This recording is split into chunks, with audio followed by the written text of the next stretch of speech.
Hello and welcome to the John Ark Show. Today's episode is called Why Are So Many Retired Athletes So Broke? Before we begin, I want to encourage you to subscribe to our channel for free. You can also like, comment, and follow us. We're going to have a lot of great celebrity interviews coming up, so make sure to click on that notification bell so you can be notified every time we upload a new episode. Also, we ask that you post a link to today's show on all your social media to help spread the word about the show. Now, let's get started. Have you ever started reading the news and seen a headline about some great new athlete who just signed a massive new contract that will make him millions of dollars a year, year after year? You know what you almost never see in the headlines?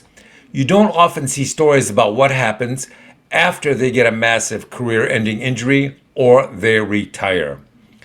When that happens, it can be a nightmare. Why is that? Because a lot of these athletes are filing for bankruptcy before anyone ever thought that would be possible. In fact, by some estimates, 2/3 of all professional athletes file for bankruptcy within 5 years of retiring from their sport. That's a scary percentage. Why is it so common? Well, there are a growing list of reasons why this problem is getting worse. The first one is pregnant groupies. A lot of these married athletes will refuse to wear protection when they're cheating on their wives, and they'll start getting these groupies pregnant. And if they're married when this happens, then this groupie will come up to them and they'll say, listen, you're going to pay me X, or I file a child support case in court against you. And when your wife hears about that, then she will leave you. And eventually, it may take a while, but eventually you're going to pay her a ton of money and you're going to pay me a ton of child support. So that's the math. Deal with it or I go to court. And guess what happens?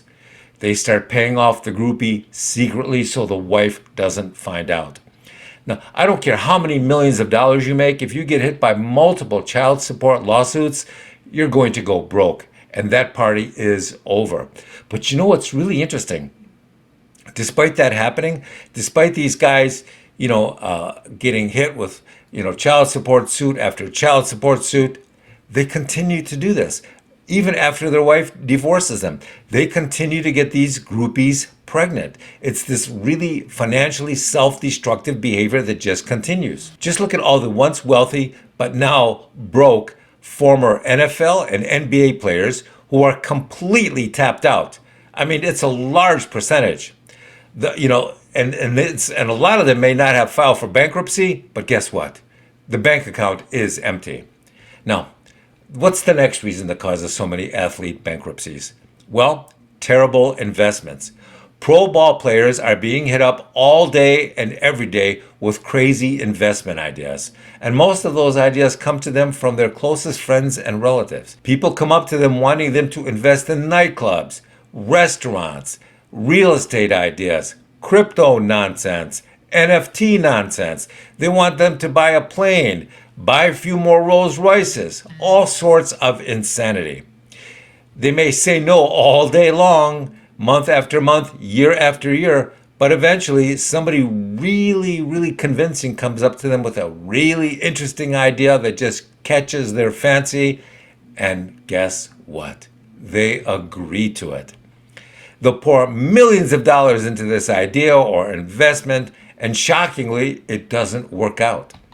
I once saw a professional athlete in Michigan open up a nightclub.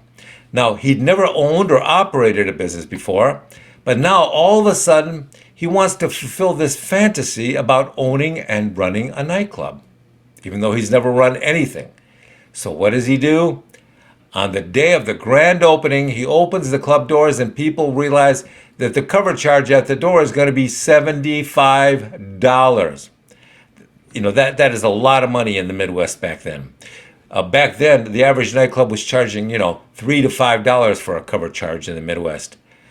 Now, he wants $75, which is basically 15 times what other nightclubs were charging. Now, opening day rolls around. The club is packed with all sorts of friends and relatives and well-wishers and future groupies and current groupies. And they're all partying on his dime for free because it's a grand opening. He wants to impress all his friends and girlfriends and all these morons. But do you know what happened after that? Crickets. His new club was on Main Street, and every time I drove past it, which I did regularly, whenever I would look off to the left and check it out, I would see that the parking lot was empty in the evenings. No cars, almost no cars. Now, any normal businessman would realize that he was charging too much money and should immediately lower his cover charge, his crazy cover charge. But not this genius.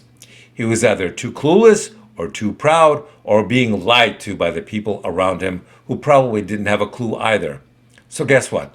The club closes its doors 90 days later. Can you imagine?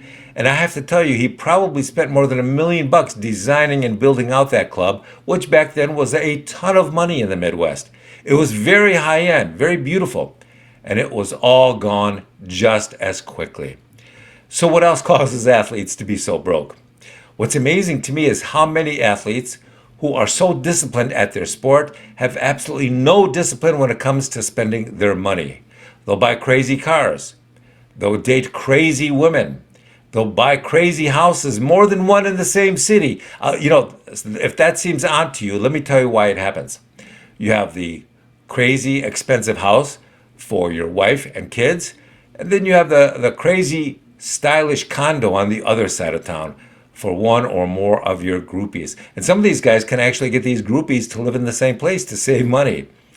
They also throw endless parties with drugs and drinking. Then, bam, it all ends with bankruptcy. I'm amazed at how many once great athletes show up at these celebrity autograph shows to sell their photos and their paraphernalia. Some do extremely well, but they're the minority. The others just sit there at their tables, staring off into space, as very few people walk over to their table to purchase anything. It's very depressing when you see it. So remember this. This is something that the legendary wrestler Jim Hacksaw Dugan once told me.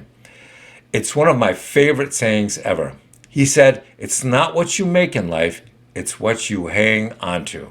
Always remember that. Thank you for watching. I want to encourage you to subscribe to our channel for free. You can also like, comment, and follow us. We're going to have a lot of great celebrity interviews coming up, so make sure to click on that notification bell so you can be notified every time we upload a new episode. Also, we ask that you post a link to today's show on all your social media to help spread the word. Thank you, and we shall talk to you soon. Bye-bye.